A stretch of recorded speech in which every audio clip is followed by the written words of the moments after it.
you want to introduce your people, Chris? This is Joe Chen from VerseWorks. This is Mackenzie, who's our composer. This is Eddie, who's our mixer. This is Samantha, who's our producer. And we didn't mention, but you're a founder or co-founder of Verse, as well as doing all these great films. You guys, take it. Well, this is one of the first pieces that a lot of people saw in virtual reality, and it's an amazing piece. And I'm just curious what the evolution of it was, and what you were trying to convey. Well, we were doing a lot of experimentation in live action, and we shot a live action VR film maybe a year and a half before this, and I sort of felt like I wanted to try to utilize the other filmmaking tools that I had available to me as a traditional director, one of them being CGI. That we were with live action, we were doing stuff that was grounded in human, but it could only be as much as it could be that you could shoot with a camera, and wanted to utilize this full tool set that's available, but hadn't been yet used really in VR at that point. This was the first piece from Verse as well. It was kind of the big announcement of we're here. This is what we do. This is what we're about. There's certainly you can start kind of looking at it from a film analysis standpoint. The Train and Lumiere brothers potential. That similarities there. What to you is the most important message of evolution of Verse? What is it? It is such a statement because it was the first of so many things, but what to you is the most important part of that statement, the thing that you cared the most about? There's a very specific meaning that it has, but I won't say what that is. But what I wanted it to be, without getting into the subtext of all the different things that are in there, we wanted something that was really... That was a very fast, very short kind of exploration of what's possible in VR. It doesn't have the same human qualities as some of the other things that we've done, but it does. It's great to put on somebody's head, at a film festival or a meeting or something that they can quickly sort of get a scale and scope of what's possible in VR potentially. When do you, on that note, when do you think we're going to move past what's possible to what people will do regularly and do for an hour maybe, or do for a longer period of time, that really kind of get into maybe at a slower pace? So do you think that's something we're moving to as an industry, or do you think it's still a little ways off? Yeah, I think to me there's two things that are limiting the amount of time that people want to spend in VR. One is the physical form factor of the headset.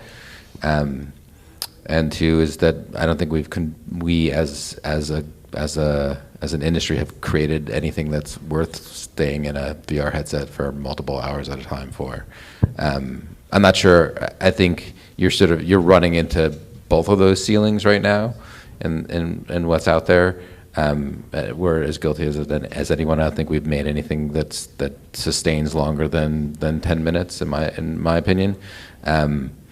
We've got some ideas of how to do things that are longer, and I think eventually, it's natural as we figure out the language, and as the form factors get lighter and more comfortable, you'll start seeing longer pieces of content for sure. Obviously, the whole industry is in a really early phase right now, and the question of what do you wish would go away is a very easy one to solve. To answer. It's like I wish I could shoot spherical for with no stitching and all of that, but what are you really, really, really sort of hoping for? What can't you wait to do in terms of, it could be narrative, but obviously longer is fine.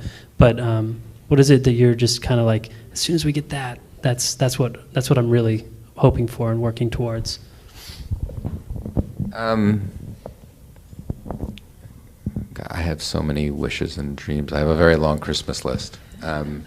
I would love a wider field of view personally. I think not something that's, we spend a lot of time talking about resolution, but I was in a headset today.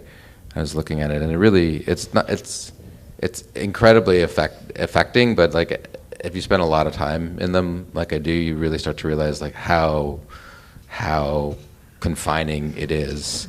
I mean, you are looking through this sort of tunnel, and having, you know, like a 180-degree field of view would just be incredible.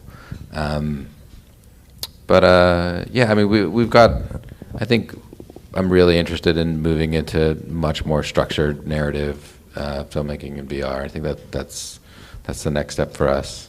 Mackenzie, what do you wish you had? I want all of the audio plugins to catch up so that we can create and mix and play and not have to puzzle together the solution for the end point, but I can sit and just as in the way that I create music normally in stereo or mono or whatever, that I could create with that space in mind, because it's really hard to kind of like make believe and play and then run it through this box and then wait for it to pop out at the other side and go, oh no, let's do that again, you know. So it just slows things down. Joe Chen, what would you like in virtual reality? I want more effective use of the technology. That's one of the reasons why I did what I did, and I think that the more people that understand the limitations of where we are and how that kind of beckons to what's to come and start wrapping their heads around that in meaningful ways, ultimately that's what's going to solve this chicken and egg problem of audience versus content versus funding versus all the above. Like this room is full of the risk takers that are willing to stick their neck out creatively, financially, all of the above in order to kind of put their footprint in what this medium is going to become. And hopefully the reward is there, but right now it still is challenging, and I look forward to more people experimenting, failing privately hopefully, and then ultimately succeeding with fantastic content that we can serve to millions, tens of millions, hundreds of millions of people.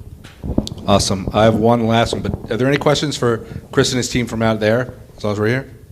Anybody? Okay, here's my question for you. You were doing just fine as a traditional filmmaker. Two questions. One is, what was it that really brought you into this space? And two, also, for those people who don't know enough about Verse, if you can sort of define the mission of Verse also.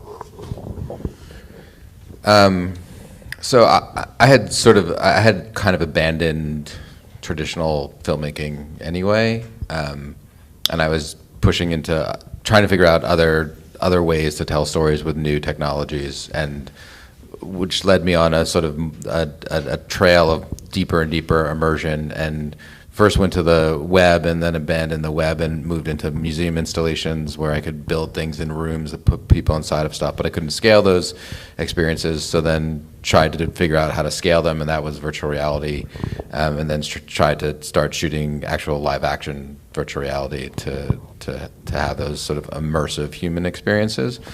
And then that led to what is now Verse, because there were no tools really available to us. I mean, there was an Oculus headset DK1 that was not even out yet, but there wasn't any way of recording live sound, and there wasn't any sort of camera system. There was no pipeline. There was no way to do it. So we started building a lot of the tools ourselves, and there wasn't any sort of distribution platform either. So we started building the tools, and that naturally evolved to raising money to build tools and scale the team and actually make a startup out of it.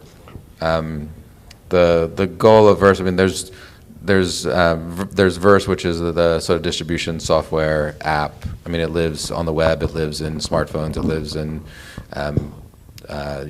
full 6 degrees of freedom virtual reality headsets.